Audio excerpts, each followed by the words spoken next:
Bismillahirrahmanirrahim. Alhamdulillahilladzi ja'ala jihadan nafsi akbara min jihadil kufar wa dararaha aqbahal madar. Asyhadu an la ilaha illallah wahdahu la syarika lah al-wahidul qahhar wa asyhadu anna sayyidana Muhammadan abduhu wa rasuluhul mukhtar.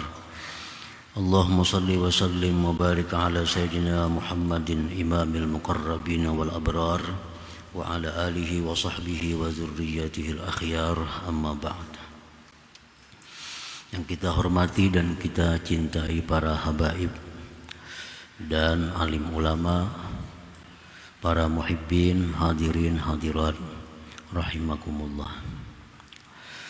Puji syukur yang setinggi-tingginya kita haturkan kehadirat Allah Subhanahu wa ta'ala, yang mana dengan taufik dan hidayahnya kita malam ini kembali dikumpulkan di majelis yang penuh berkah ini. Salawat salam atas junjungan kita Nabi besar Muhammad sallallahu alaihi wasallam dan seluruh keluarga, sahabat, zuriat dan pengikut beliau sampai hari akhir. Para muhibbin rahimakumullah, al-hikmatus sabi'atu wal khamsuna ba'dal mi'ah minal hikamil ataiyah. Hikmah yang ke-157 dari Al-Hikam. Qala al-Imam Ahmad ibnu Athaillah As-Sakandari rahimahullah wa nafa'ana bi'ulumihi wa asrarihi. Hazzun nafsi bil ma'siyati zahirun jali wa hazzuha bit ta'ati batinun khafi wa mudawatu ma yakhfa sa'bun ilaju. Artinya, bermula bahagian nafsu dalam suatu kemaksiatan yang demikian itu jelas dan nampak. Artinya bahwa maksiat itu dorongannya adalah daripada nafsu. Wa hazzuha bit ta'at, dan bahagian nafsu di dalam ketaatan. Kadang-kadang nafsu bisa mendorong kita untuk taat kepada Allah. Nah, itu bahagian nafsu di dalam ketaatan itu batin tersembunyi. Wa mudawatu ma yakhfa, mengobati sesuatu yang tersembunyi itu sa'bun ilajuhu, sulit pengobatannya. Nah, para muhibbin rahimakumullah, artinya nafsu kita ini biasanya itu mendorong kita untuk suatu kemaksiatan. Karena di situ ada kesenangannya. Nah, nafsu kita mendorong kita kepada perbuatan yang dilarang Allah, karena disitulah kebahagiaan nafsu. Tapi kadang-kadang nafsu ini bisa pula mengajak kita untuk ketaatan. Nah, nafsu bisa membawa kita, membisikkan kepada kita untuk berbuat taat. Nah, itu adalah sesuatu yang mesti diwaspadai, yang mesti dicermati. Nah, barangkali ini bukan ikhlas karena Allah Subhanahu wa ta'ala. Sya'nun nafsi an tatluba ma fihi hazzun laha. Keadaan nafsu bahwa dia menuntut akan sesuatu yang pada sesuatu itu adalah bahagian baginya. Nafsu itu artinya menuntut sesuatu yang menyenangkan dia. Bagian nafsu itu sudah fitrahnya si nafsu itu. Nah, nafsu ini memang keadaannya mencari kesenangannya. Wa hazzuha bil ma'asi, bermula bahagian nafsu, kesenangannya nafsu dalam kemaksiatan zahirun jaliyun, nampak dan jelas. kastil zazin bil muharramat wa tarkil wajibat, seperti bersenang-senang berlezat-lezat dengan yang diharamkan Allah dan meninggalkan kewajiban-kewajiban yang diwajibkan oleh Allah. Nah, para muhibbin rahimakumullah, dalam satu kemaksiatan di situ jelas kesenangan nafsu, bersenang-senang dengan yang diharamkan oleh Allah, meninggalkan yang diwajibkan oleh Allah. Karena nafsu ini memang keadaannya suka perai, nafsu ini suka santai, nafsu ini suka istirahat. Nah itu memang tugasnya, memang fitrahnya nafsu demikian. Keinginannya itu jangan ada beban, jangan ada kewajiban. Nah itu kesenangan nafsu. Jadi dalam sebuah kemaksiatan di situ ada peranan nafsu, itu jelas nampak kelihatannya. Wa mudawatuha hayyinun, dan mengobatinya nafsu yang demikian tadi hayyinun, itu mudah asal mau berubat. Artinya kalau nafsu kita ini selalu mengarah kepada maksiat, nafsu kita selalu ingin meninggalkan yang diwajibkan Allah, nafsu kita malas melakukan hak-hak yang mestinya kita laksanakan, itu mengobatinya itu nyaman. Asal mau berubat saja, nah bisa berhasil. Wa hazzuha bitta'at, sedangkan bahagian nafsu di dalam suatu ketaatan, dalam satu ibadat, katalabil karamat, seperti menuntut karamat. Nah, seseorang tuh bisa suka baca Quran, rajin sembahyang sunat, rajin bersedekah, rajin sembahyang tahajud. Nah, tetapi di situ ada keinginan nafsu untuk dapat karamat dari Allah. Nah, ini bagian nafsu dalam sebuah ketaatan. Itu mungkin kita kadang menyadari bahwa dirasa itu baik, dirasa itu boleh-boleh saja. Bahwa kita melaksanakan taat tetapi kita mengingini suatu karamat yang diberikan Allah. Nah, itu ada nafsu di situ. Wal ittila' bil mughayyabat, seperti ingin mengetahui dengan perkara-perkara yang gaib. Ini misal mengamalkan satu surah dari surah Al-Quran dengan harapan bisa mengetahui perkara-perkara yang gaib. Nah ini adalah bagian dari nafsu dalam sebuah ketaatan. Ini membaca misal surat ini 1000 kali, surat apa misal dibacanya tujuannya supaya dapat karamat, supaya dapat mengetahui perkara yang gaib, supaya bisa mengetahui isi hati orang. Nah ini bagian nafsu dalam sebuah ibadah. Wa kahubbil khususiyah wal manzilati 'indan nas, seperti menyukai mendapatkan keistimewaan dari Allah, kedudukan, kehormatan di sisi manusia. Nah, bahagian nafsu dalam hal-hal tersebut batinun khafi, itu batin lagi tersembunyi. Kita beribadah kepada Allah, membaca ini, melaksanakan ini, ibadah kepada Allah. Tapi dalam ibadah itu ada keinginan untuk mendapatkan satu keistimewaan dari Allah. Nah ini anggarannya, ini namanya adalah bahagian nafsu. Berarti dia beribadah itu bukan semata-mata mencari keridhaan Allah, tapi ada sesuatu ipik yang didapatnya. Nah ini tersembunyi. Wa mudawatuha as'ab minal awal, mengobati ini lebih sulit dari yang pertama tadi. Kalau orang nafsu hendak maksiat, nafsu hendak berjudi, minum arak, berzina, melakukan riba, nah mengobatinya itu kada sesulit yang ini.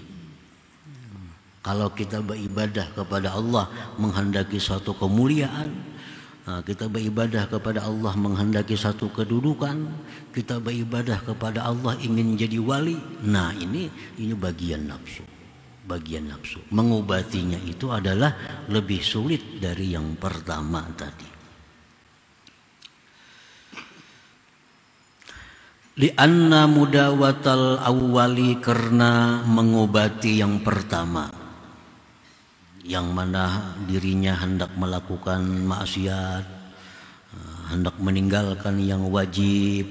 Nah, mengobati itu mungkin bil uzlah, dengan uzlah.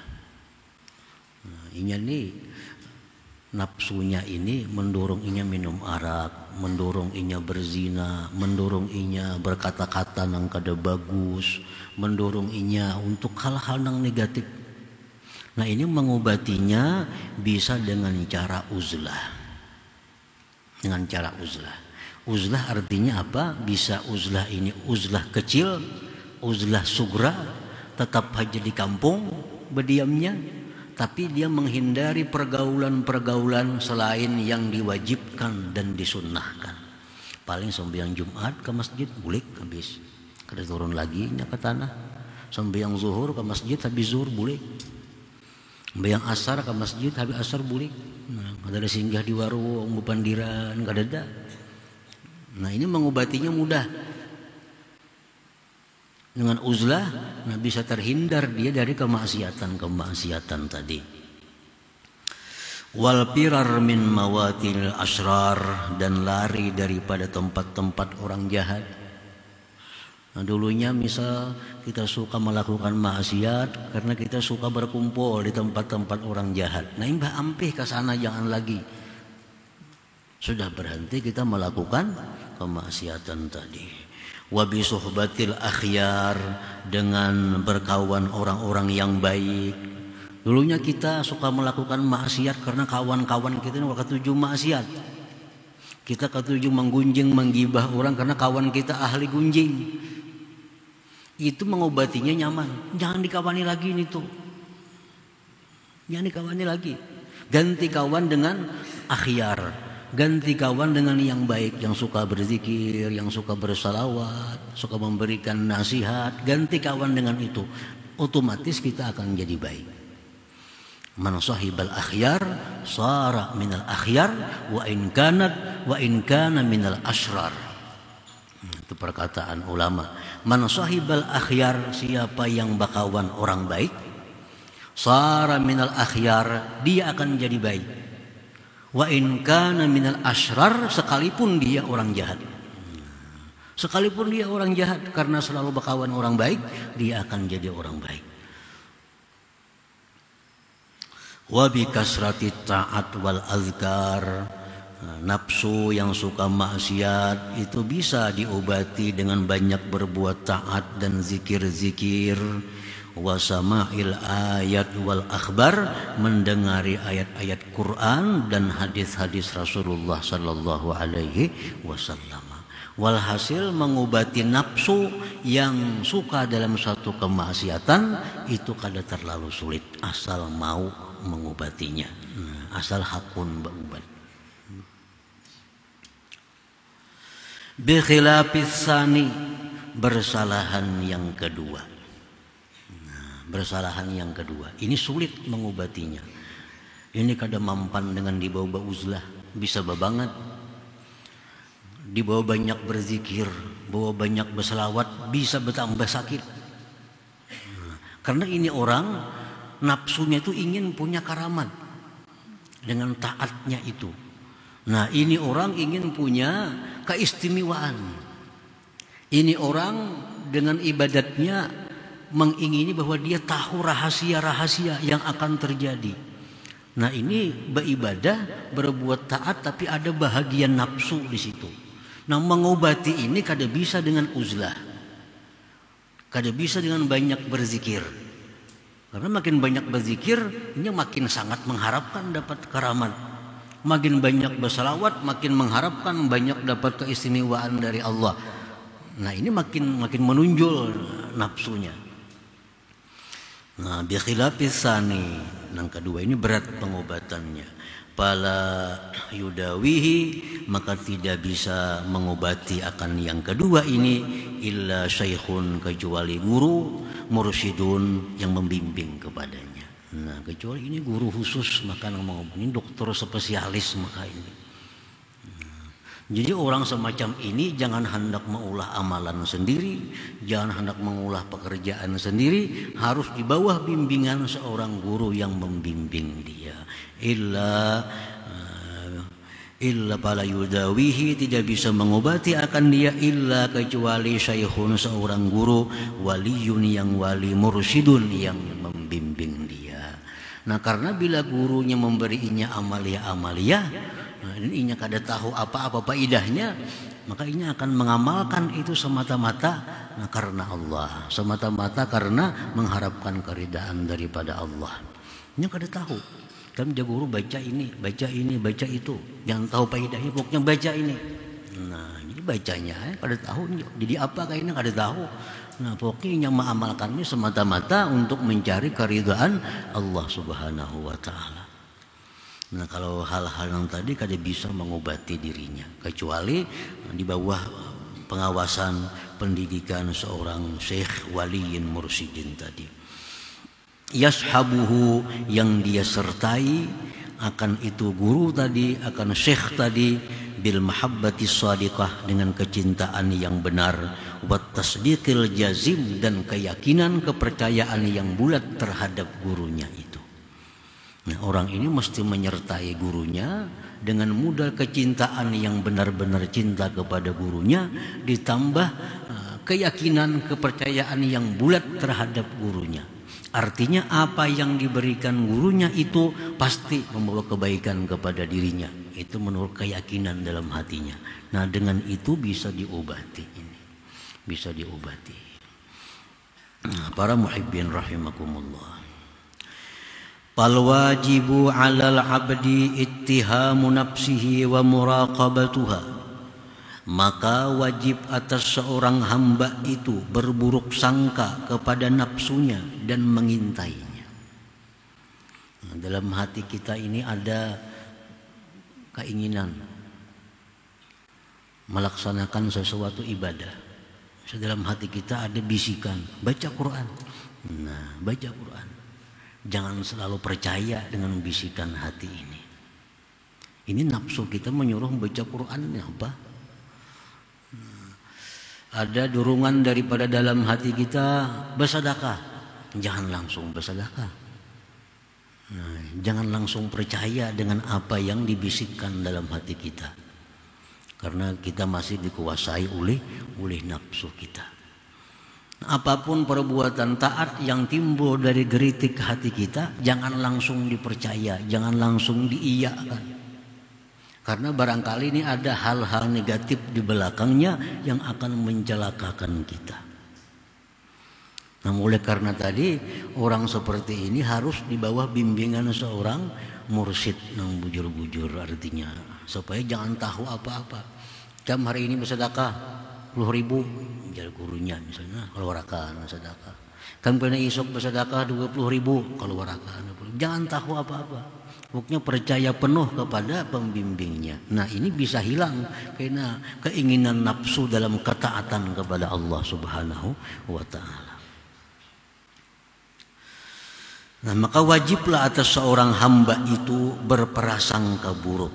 Jangan percaya kepada dirinya, jangan percaya kepada nafsunya, dan mengintainya. فَإِذَا اسْتَحْلَتْهُ النَّفْسُ بِشَيْءٍ مِنَ الطَّاعَةِ فَأَخْرِجْهَا عَنْهَا إِلَى غَيْرِهَا مِنَ الطَّاعَةِ فَإِنْ ثَقُلَتْ فَاعْلَمْ أَنَّهَا لَهَا حَظٌّ وَلَيْسَتْ لِمَرْضَاتِ اللَّهِ سُبْحَانَهُ وَتَعَالَى. Apabila memaniskan, melezatkan akan dia oleh nafsunya dengan sesuatu daripada ketaatan. Dalam melakukan sebuah taat, misal kita berzikir 1000 sehari misalnya, atau bersalawat 1000 sehari. Kenapa ini rasa nyaman nih? Rasa manis, rasa nyaman. Coba pang alih ke amalan lain. Coba pindah, keluarkan nafsu itu daripada taat itu kepada taat yang lain. Sekarang zikir ini orang kada berguru nih, kada berguru. Zikir 1000 sehari, salawat 1000, nyaman itu nyaman. Nah, coba pang pindah lain pada itu. Baca Quran pang 2 juz. Ada usah berzikir 1000, ganti lawan Quran 3 juz, nang waktunya sama. Misal berzikir 1000-nya habis setengah jam, baca Quran nang kira-kira setengah jam juga. Ternyatanya baca Quran rasa kada nyaman. Nah, baca Qurannya rasa kada nyaman. Tapi kalau baca zikirnya nyaman, berarti dalam bacaan zikir itu ada kenapsuannya. Berarti ada nafsu di situ. Karena ini sama-sama diridai oleh Allah. Baca Quran diridai Allah, berzikir diridai oleh Allah. Kalau kita mencari keridaan Allah, sama aja nyamannya mestinya. Baca Quran nyaman juga, zikir nyaman juga, karena sama-sama ini keridaan Allah. Tapi kalau kita baca zikir nyaman, baca Quran kada nyaman, berarti baca zikir ini ada sesuatunya yang menyebabkan maulah nyaman itu. Nah, di situ dikhawatirkan ada bahagian nafsu. Mungkinnya baca zikirnya hendak jadi apa dalam dorongan hatinya supaya dapat rahasia-rahasia apa, supaya ingin jadi wali misalnya. Nah, itu bagian nafsu. Orang yang jadi wali kan bakal wali, nang hendak jadi wali itu kalau mau jadi wali. Orang yang wali itu orang terus beribadah kepada Allah, mencari keridaan Allah, mau diangkat jadi wali. Kalau orang baunting berdahulu hendak jadi wali kan mau jadi walinya.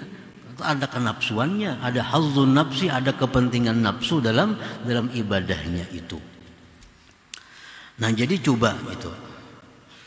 Jikalau berat, nah ketahuilah bahwa itu berarti ada nafsu, bukan keridaan Allah Subhanahu wa taala. Nah, para muhibbin rahimakumullah.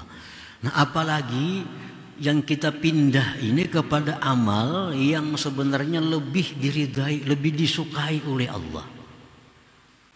Contohnya nang jelas, kita nih ada bisi sembahyang qadaan contohnya. Nah, sembahyang qadaan banyak, zuhur banyak ketinggalan, asar banyak keadaan bisi. Bila kita melaksanakan qadaan ini, kenapa kita kulir? Kenapa kita malas? Padahal ini diwajibkan dan paling ganal pahalanya.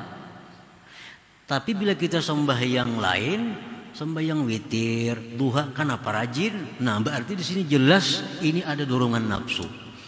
Nah, bukan mencapai keridaan Allah. Kalau ingin mencari keridaan Allah, pastinya membiriskan nang pardu-pardunya dahulu. Sembahyang banyak beberapa tahun nang ada karuan sembahyang. Nah, mendengar ada fadilat witir bagus, hendak berwitir. Mendengar ada sembahyang duha, hendak duha. Ini jelas sudah nafsu, bukan mencari keridaan Allah. Jika mencari keridaan Allah, nah pasti nang perlu diberiskannya, nang paling disukai Allah. Amalan nang paling disukai Allah, yang paling besar pahalanya, yang paling cepat mendekatkan kepada Allah, melaksanakan yang dipardukan Allah. Itu paling banyak pahalanya nang dipardukan oleh Allah. Hajar nang sunat-sunat ini. Nah, itu atau kita membanding dengan yang sama martabatnya. Sama misalnya ibadah ini dengan ibadah ini sama, tapi kita katuju sebuting ini kada katuju. Nah, berarti nang katuju itu ada nafsunya. Kada murni mencari keridaan Allah. Jika murni mencari keridaan Allah, kedua-duanya kita suka, kedua-duanya kita nyaman. Nah, para muhibbin rahimakumullah, banyak dikisahkan oleh para ulama tentang contoh-contoh ini. Ada seseorang yang begitu rajin tawaf. Rajin tawaf. Tawaf itu apa tuh? 7 kali putaran. Tapi nya rajin tawafnya, suka tawaf. Begitu disuruh oleh mamanya, nak ambilkan pang banyu sagayong di dapur, nah berat hatinya. Sudah tawaf maka rajin 7 kali putaran. Disuruh mama ambilkan banyu sagayung, kenapa rasa kulir rasa berat? Berarti tawaf tadi kada murni karena karidaan Allah. Berarti tawaf tadi ada sesuatu nafsunya tersimpan di dalamnya. Jakanya mencari karidaan Allah lebih ganal pahalanya melaksanakan suruhan mama ini daripada melaksanakan tawaf tadi. Nah, para muhibbin rahimakumullah. Jadi setiap amalan yang kita rajin, coba kita pindah kepada amalan lain. Kalau sama rajin berarti bagus. Berarti kada ada dorongan nafsu. Kalau satu rajin, satu kada rajin, nah itu berarti ada nafsunya. Kecuali umpamanya nang amalan memang amalan nang rendah misalnya nilainya, nah itu lain masalah.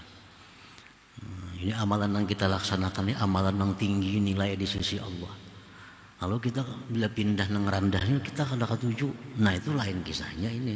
Ini amalan nang sejajar nilainya atau amalan nang lebih abdal. Bila itu malas yang di bawah ni rajin berarti ada kenapsuan. Macam kita misalnya bersedekah yang paling ganal pahalanya lawan ibu bapak, lawan keluarga, karena itu sedekah sekaligus silaturahim. Tapi kita membantu kula ini kenapa maka kulir? Sudah orang lain maka dibantu habis-habisan. Itu sudah jelas ada ikhlas karena Allah. Jakanya ikhlas mencari keridaan Allah, pasti mencari nang ganal pahalanya, pasti mencari nang banyak keridaan Allah Subhanahu wa taala. Nah, itulah nafsu tadi. Setiap ibadah yang dicampuri oleh nafsu itu merusak keikhlasan ibadah itu. Yang mestinya beribadah itu limardatillah, untuk mencapai keridaan Allah, tetapi ternyata ibadah ini untuk bagian daripada nafsunya itu. Nah, para muhibbin rahimakumullah, makanya jar Nabi a'da aduwika nafsuka allati baina jambaik. Paling musuh di antara segala musuh itu adalah nafsu engkau.